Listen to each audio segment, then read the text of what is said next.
Pour la création du terrain de notre jeu, j'ai tout simplement utilisé l'outil de création de terrain disponible dans Unity.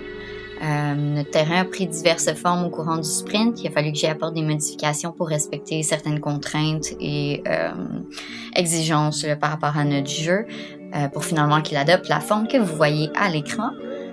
Donc la zone tutoriel est directement inclue dans le terrain, donc tout se passe au même endroit. Pour les textures, je les ai faites dans Illustrator et je les ai tout simplement peints par la suite par-dessus.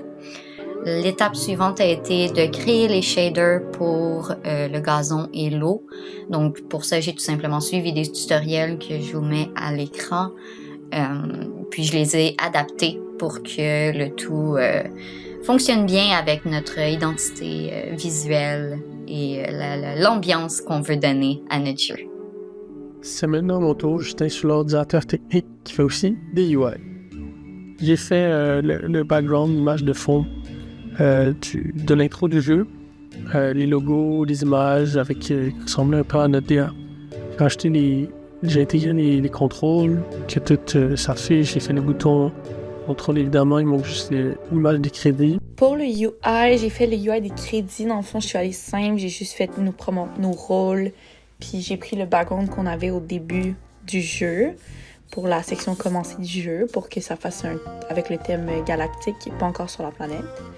J'ai aussi fait le UI des commandes pour voir c'est quelles touches qu'on peut utiliser. Ça va être dans le menu, dans le UI, dans les réglages. Fait que chaque touche qu'on utilise sont mises en avant, puis il y a une petite explication.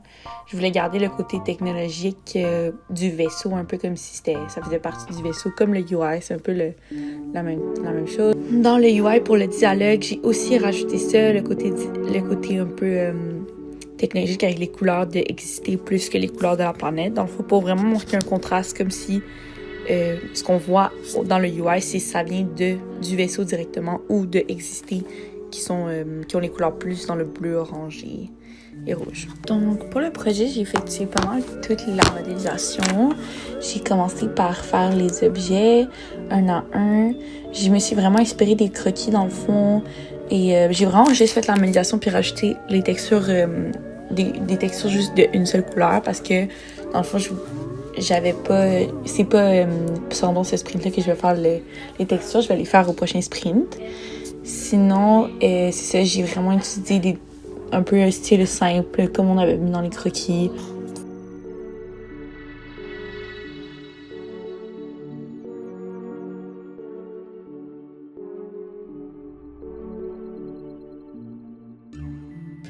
Donc, voici de quoi a l'air le terrain suite à l'ajout des assets créés par Lily. Donc, c'était simplement de placer les éléments à des endroits qui créaient un effet visuel intéressant, donc une ambiance un peu extraterrestre, fantastique, qui est également cohérent avec les quêtes du jeu. Donc, simplement placer ça pour que ça fasse du sens.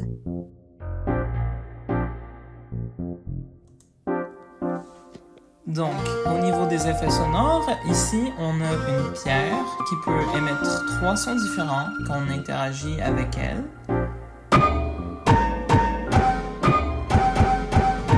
Ensuite, ici, on a un champignon. Ça fait un petit bruit quand on le récolte. Et ici, on a des herbes qui font un son quand on interagit avec elles.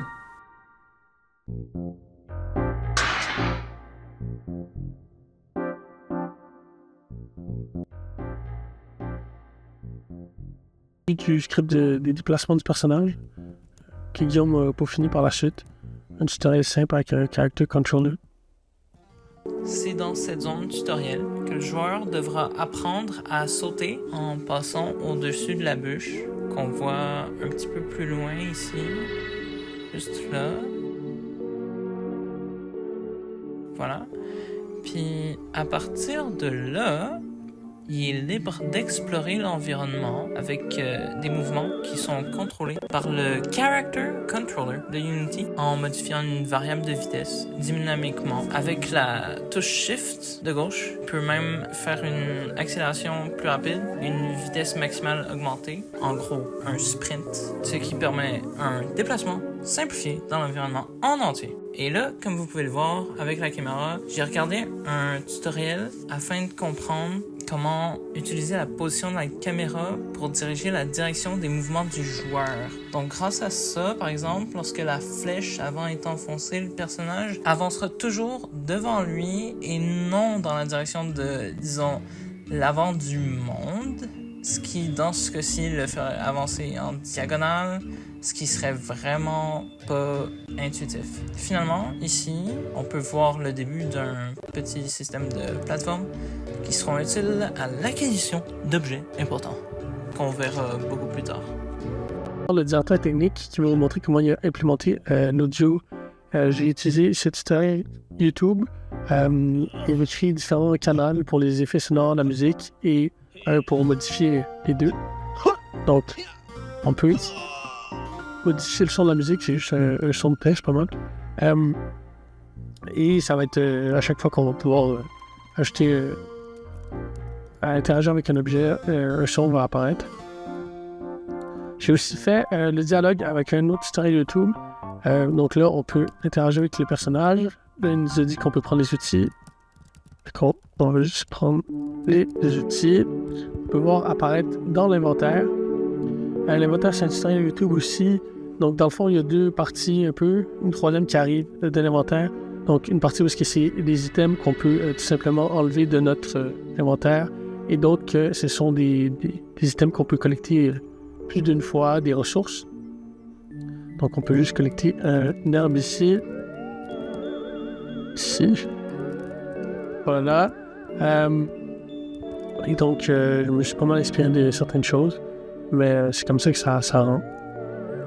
Pour le jour et la nuit, dans le fond, j'ai fait un script qui permet à la point light, à la directional light, de tourner selon un nombre de temps qu'on lui donne. Donc, j'ai mis 1 minute dans ce clip.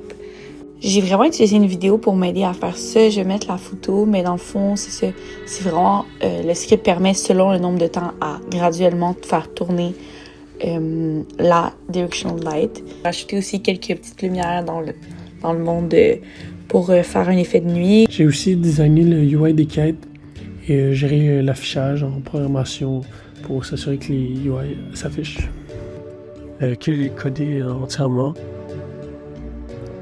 Donc, quand on arrive, on a les différentes quêtes qui vont s'afficher. Pour l'instant, on commence.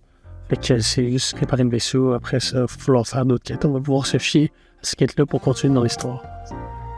Justement, en parlant de quête, donc la dernière partie de la vidéo est consacrée à une brève introduction à la complétion des quêtes de notre jeu.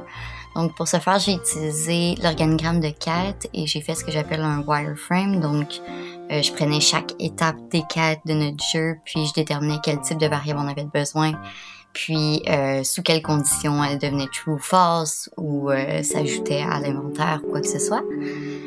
Donc les quêtes et le dialogue étaient intrinsèquement liés puisque c'est quand on discute avec certains personnages que parfois certaines quêtes apparaissent, d'autres fois les personnages donnent des indices pour savoir où on se trouve, où est-ce qu'on va.